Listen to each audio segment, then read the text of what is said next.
Hello అండి, అందరూ ఎలా ఉన్నారు? అందరూ బాగుండాలి, అదే నాకు కావాలి. పొద్దున్నే లేచి మా ఇంట్లో పనులు స్టార్ట్ ఎలా చేస్తాను ఏంటి అనేది ఈరోజైతే చూపించబోతున్నాను. వీడియో స్కిప్ చేయకుండా చూడండి. వీడియో నచ్చితే లైక్ చేయండి, అలాగే షేర్ చేయండి. సబ్స్క్రైబ్ చేసుకోవడం మాత్రం మర్చిపోవద్దు. ఊరు పల్లెటూరే కానీ ఉదయం లేస్తే మేము చేసే పనల్లా టీ పెట్టడమేనండి. అసలు ఆ టీ తాగొద్దు అంటున్నారు ఇప్పుడైతే.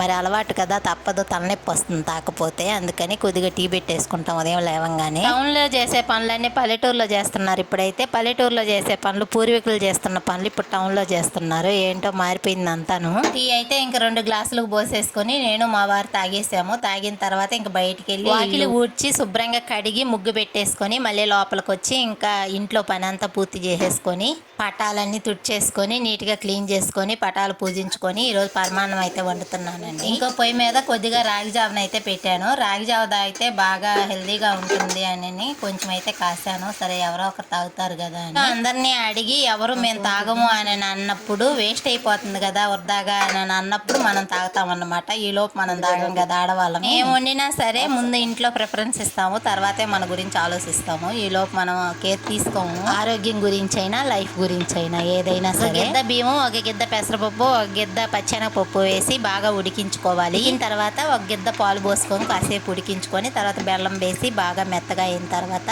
జీడిపప్పు, ఎండు ద్రాక్ష, బాదం పప్పు నేతిలో వేయించుకొని ఆ నేతితో సహా పొంగల్లో వేసేసుకున్నాను. స్వామివారికి పూలను సమర్పించి పరమాన్నం ప్రసాదంగా పెట్టుకొని హారతి ఇచ్చి దండం పెట్టుకున్నాను. ఇంట్లో కుదిరినప్పుడల్లా ఇలా దీపారాధన చేసుకుంటుంటే ఇంట్లో చాలా బాగుంటుందండి. ఎప్పుడన్నా కుదరినప్పుడు, చేసుకోలేకపోయినప్పుడు అసలు ఇంట్లో ఉన్నట్టే ఉండదు. పూజ కంప్లీట్ అయిన తర్వాత టిఫిన్ సెక్షన్ అండి. దోశ పోసాను, అందులో చట్నీ కూడా వేసాను. అలింగ్ బెల్ మోగినట్లు పనెమ్మిడి పని మన ఆడవాళ్ళకి తప్పకుండా ఉంటుంది. చెయ్యాలే గాని ఓపిక కొద్దిసేపు ఈ పని నేను చేయలేను అని అలసిపోతే మాత్రం పెండింగ్ అయిపోతుంది అనమాట. పూట పని, పొద్దున్నే టిఫిన్, మధ్యాహ్నం లంచ్, సాయంత్రం డిన్నర్. ఏది చేయకపోయినా అవ్వదు కదా, 3 చేయాల్సిందే, 3 పూట్ల తినాల్సిందే. సర్లబ్బా ఆదివారం ఆడవాళ్ళకి సెలవు అన్నారు కదా అని చెప్పి చూసుకుంటే ఆదివారమే అన్ని వారాల కన్నా పని ఎక్కువ ఉంటుంది. ఆదివారం రోజు సాయంత్రం నుంచే మొదలు పెడతారు, రేపేంటి స్పెషల్ అని. ఒకరేమో కొంచెం పులుసుగా ఉంచు కూర భలే ఉంటది అంటారు, ఇంకొకరేమో కొంచెం ఫ్రై చేసి రసం పెట్టొచ్చు కదా, బాగా తిన్నట్టుగా ఉంటుంది. సర్లేండి, ఆడవాళ్ళ బాధలు తీర్చే దేవుడు అసలు ఉన్నాడో లేడో. మా వాకిట్లేకైతే తోటకూర అని అరుస్తూ పోతుంటే సర్లేబ్బా అని చెప్పి 10కి 2 కట్టలు ఇస్తే 2 కట్టలు అయితే తీసుకున్నాను. మధ్య బాగా వైరల్ అవుతున్న వీడియోలు, ఒరే నేను రా ఆకుకూరని నన్ను తిననురా పుష్కలంగా ఉంటారు అని చెప్తున్నట్టు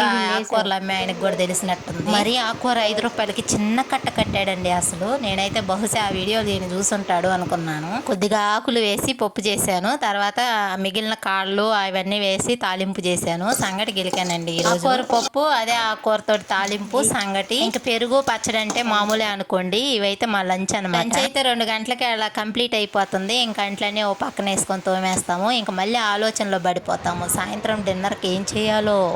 సర్లేండి, మన బాధలు ఎప్పుడు ఉండేటివే కానీ ఇంతకు మన ఛానల్ సబ్స్క్రైబ్ చేసి పెట్టుకోవచ్చు కదా, మరి లైక్ చేయొచ్చు కదా, అలాగే ఎవరికైనా షేర్ చేయొచ్చు. వీడియో నచ్చితే తప్పకుండా లైక్ చేయండి. మీరు చేసే లైక్ మరొకరికి వీడియో చేరువ అవుతుంది. మరిన్ని వీడియోల కోసం బెల్ ఐకాన్ క్లిక్ చేసి పెట్టుకోండి.